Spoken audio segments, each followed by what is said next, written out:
been an exceptional 2024 for Gun, with a top 10 album, some high-profile gigs, and a recent magnificent show at Maid of Stone Festival. So I'm delighted to welcome Dante and Jools for a mid-year report. Welcome, fellas. How you doing, Steve? How you doing, Steve? Cool. So Paul McManus wrote that Paul McManus played at Maid of Stone the day after keyhole surgery. Is that right? And how's he doing? Yeah. He was in the hospital the day before.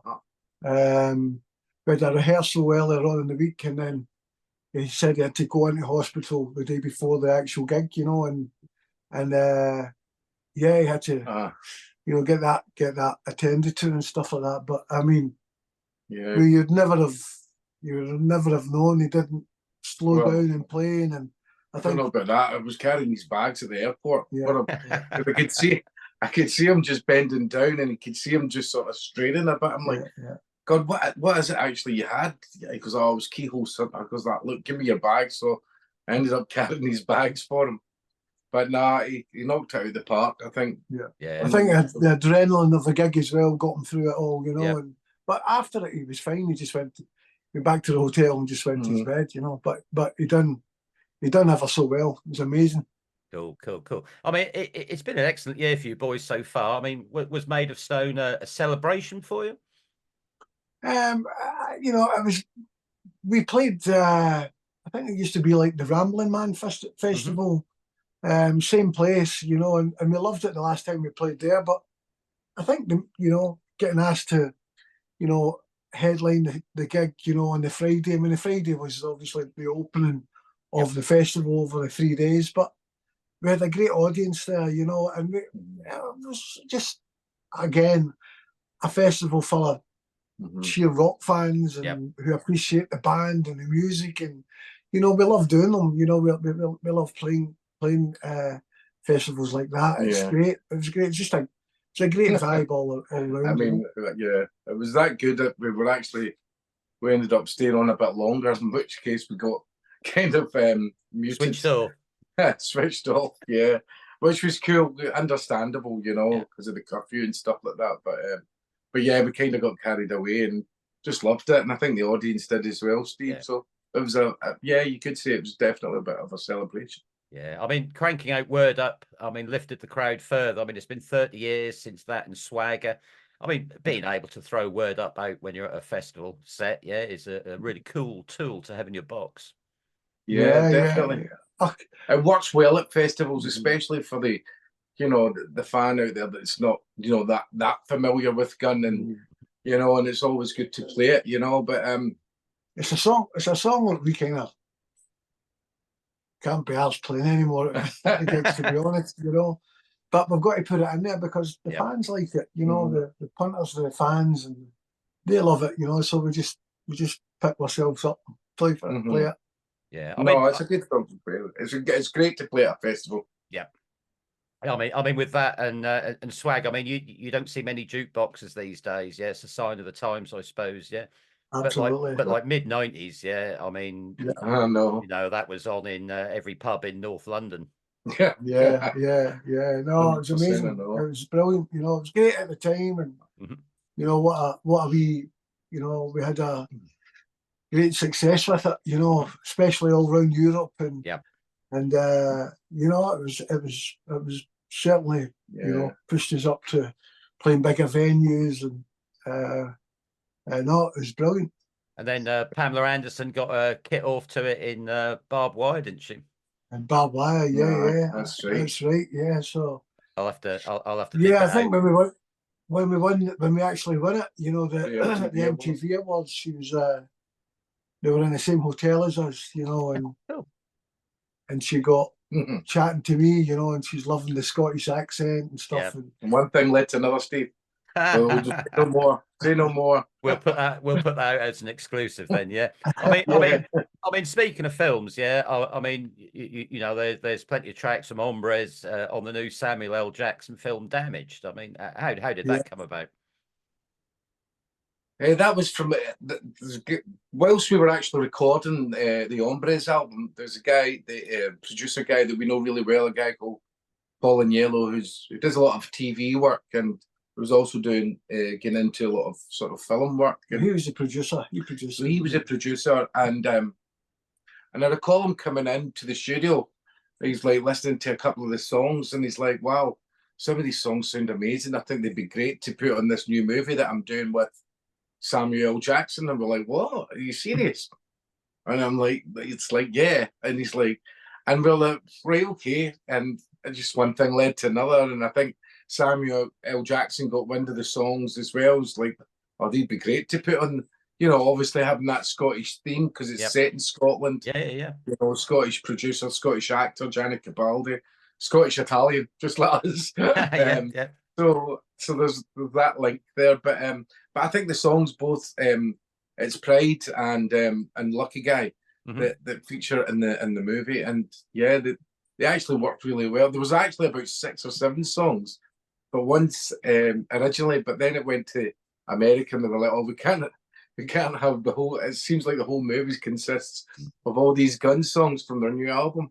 Not saying that they're bad, but it's just maybe overbearing. Yeah. But yeah, it was great to, you know, it's what an amazing sort of accolade that is to have like a song, you know, and actually acted out by Samuel Jackson. And so it comes out, I think it comes out here in October. Yeah. I think it goes to Prime in October and stuff like that, you know. So we'll probably do a wee bit more promo around it that time, you know, sort of when it comes out on Prime, you know. So. Cool. I mean, they use Pride in the car chase scene, don't they? Have you actually seen the film, or you have to wait like everyone else? Clips of it. We've seen clips of it. Yeah. We've seen clips of it. Have you seen it?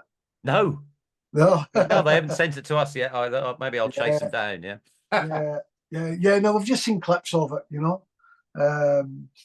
But as Dante says, there was other tracks like Fallen, the track Fallen.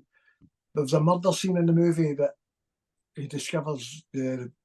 Oh no, you don't want to give too much away to the listeners. It's not in there, you know. No, there was also another amazing. There's an amazing part of on the Hombres album.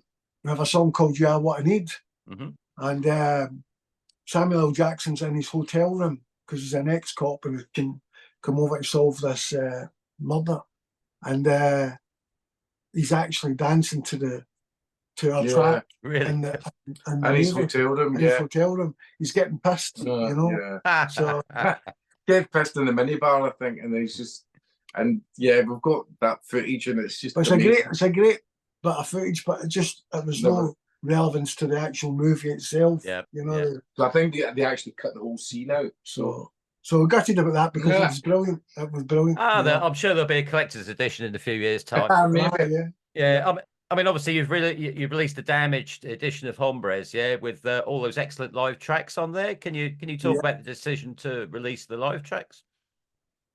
I just think it's something else, a little bit different for fans to get their hands on, and you know, and as well as that, I think there's a lot of the B-sides as well. Yeah, Steve, that have come from the sort of the Swagger album as well, which I know a lot of people are really interested in listening to. You know, and if you're a fan of the band and stuff like that, I mean, I was kind of listening to some of the songs the other day there. There were the B-sides, and it's quite. I mean, we were thinking about it when there were some of the songs that we actually wanted to put on the Swagger album initially, but they never quite made it. Yeah, and they were made into the B-sides. But there's a lot of the feedback from fans and stuff like that have been incredible, saying like, oh, how much they absolutely love sort of B-sides and want to hear more of them. Yeah, and so yeah, it was a wee bit of faffing around trying to get them from like. It was Universal that hold the rights to them, so it was. We managed to get there in the end, and everything was amicable, and it's good to get them, get the fans to hear the old material, as well as the live stuff as we were talking about there. I just believe in if you've got stuff, you've got B-sides, bonus tracks, and get it out there and let fans hear it. You know, because you never every time you talk to the fans and stuff, or you talk to them like. Oh, have you got any bonus tracks? Have you got tracks that you've maybe half worked on? Yeah. It's unbelievable. Why don't you release that kind of stuff? I mean, fans love that. Yeah. It's true. You know, they do. They love all that kind of stuff, you know.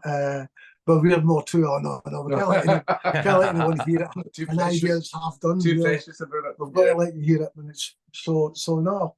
So that's why we put that out there, you know.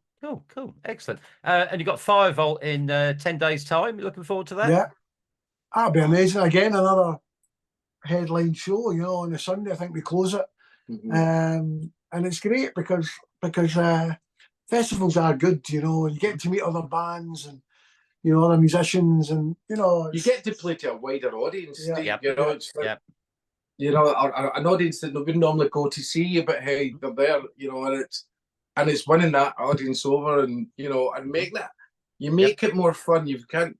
I think with you going to festivals, you can't take yourself too seriously. You know, it's got to be an enjoyable affair with a very much a neutral audience. You know, and I really enjoy winning over an audience at the end of a show.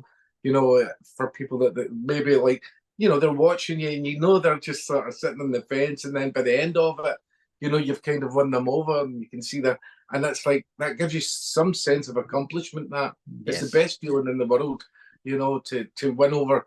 I mean, I had it at the Maid of Stone Festival afterwards, and it was just these young boys that were probably about 18, 19 years of age, with a couple of girls. It's like, hey, you're that guy from the band Gun, that absolutely amazing set. And I'm like, wow, that's amazing. Never heard of you before, but wow, it's like really tough. I like to kind of, you meet the other bands and have a chat with other musicians, and it's great, and go and see some of the bands. Which is we're really looking forward to it. Really looking forward to it. It should be good. I mean, we covered it last year, and we've got a team there this year, so that's going to be good. I mean, there are some really fantastic kind of mid-sized British festivals floating around. Yeah, I mean, if only we could guarantee some decent weather. Well, that's the only thing about it. But I think Steelhouse had good weather. Yeah, had great weather, and Maid of Stone was good as well. Maid of Stone was fantastic. Well, on the Friday, too warm. It was boiling hot. You couldn't ask for a better night. But I mean, we were knackered with the heat. But if we could just guarantee. I mean, Download I think was okay there as well. But I've seen that. Oh no! Download there was wet. There's a lot of rain, we got some good mud shots from there. And then you got Thunder in the Glen later this month. That's a bike rally, is it? Yeah. Well, that's one of the biggest bike festivals in Europe. For all the bikers come from ever. We played it a long time ago, and it was great. We absolutely loved it. What a buzz it was, and we were just so excited to play it, to be asked to come back again. And Chris Barris, I think, is playing it too. A few other bands. So it's good fun to play it. It's good, It's great when you go to these places and you have a look around and you see these incredible motorbikes, and how these guys look after them, and it's amazing, It's great. It's a great experience. Cool. And then October, you're in Europe. I mean, there's some great shows there too. Rock Palace, for example. I mean, you still enjoy trekking across Europe?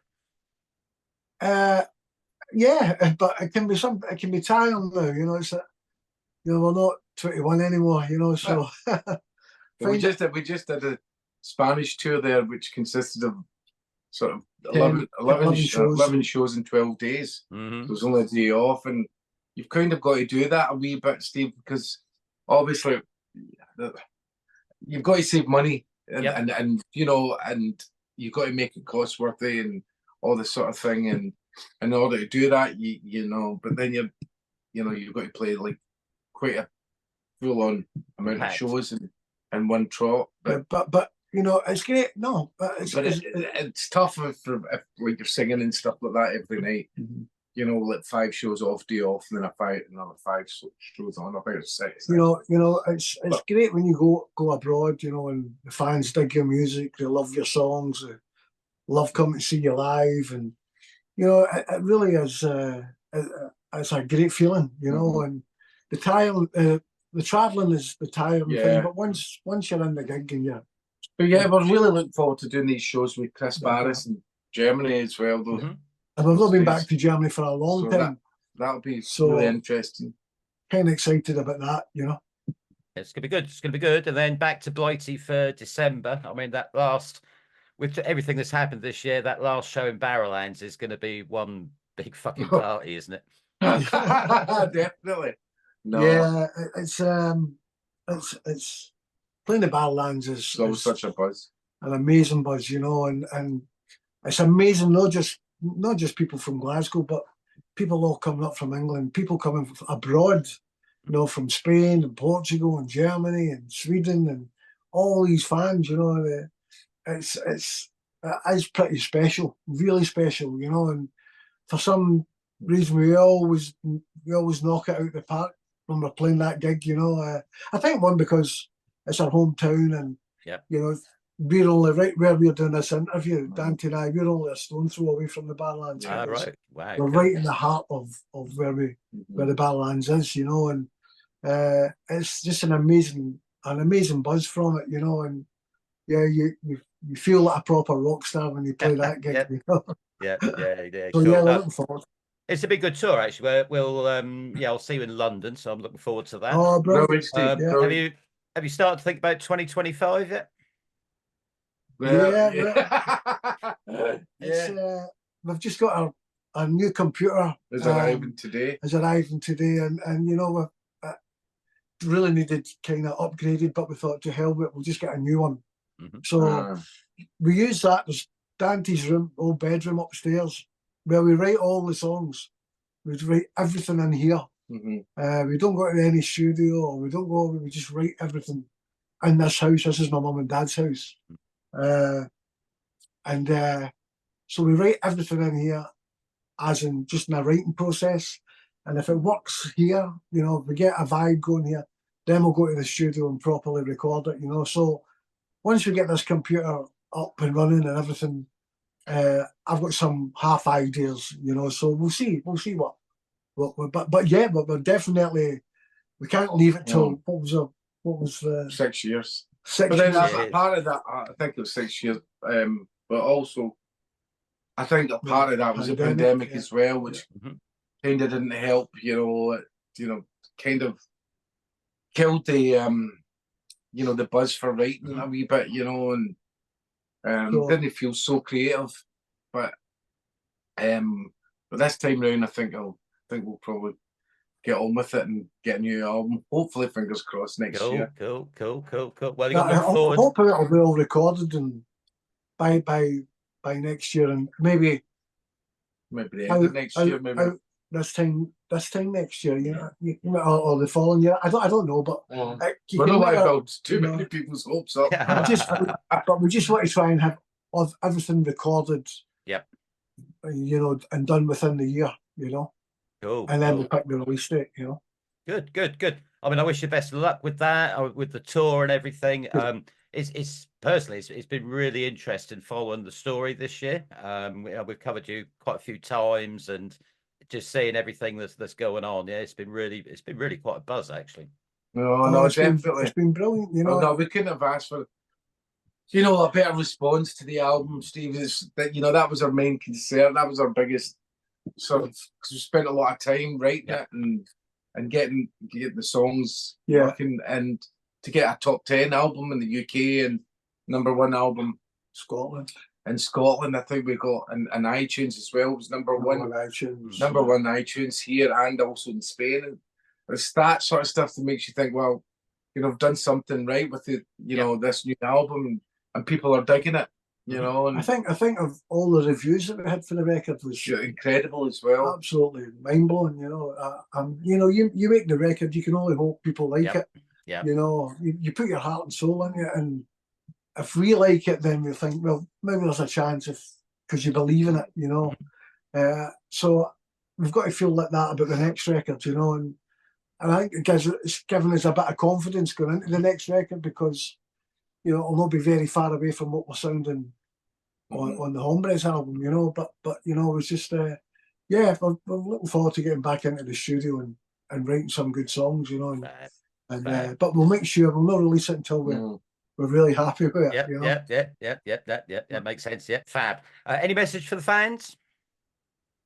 Oh, well, just to thank you for all of your support. out there and for supporting the band, and hopefully see a whole lot of you guys at the Firevolt Festival. Yeah. If you come to Firevolt, we'll play our asses off. No, we hope to see many fans at Firevolt. And as Dante said, just really appreciate all your amazing support that you've given us, not on this album, but all the other albums that Gun have released. It's been incredible, and without you guys, we wouldn't be doing it, you know. So thank you so much, you know. Yeah, no, that's cool. That's cool. I mean, one of the words we used at Maid of Stone was magnificent. So it's been great. And Jools, Dante, I wish you best of luck for the rest of the year. And we look forward to the new album. Oh, thanks, fantastic! Steve. Pressure on now. See you in Firevolt. Are you going to be there, Steve? I won't be there personally, but we've got a team there. Oh, brilliant! Fantastic! Excellent. Cheers, Steve. Thanks very much, buddy. Cheers, guys. Bye bye. Bye bye. Bye bye. Bye bye.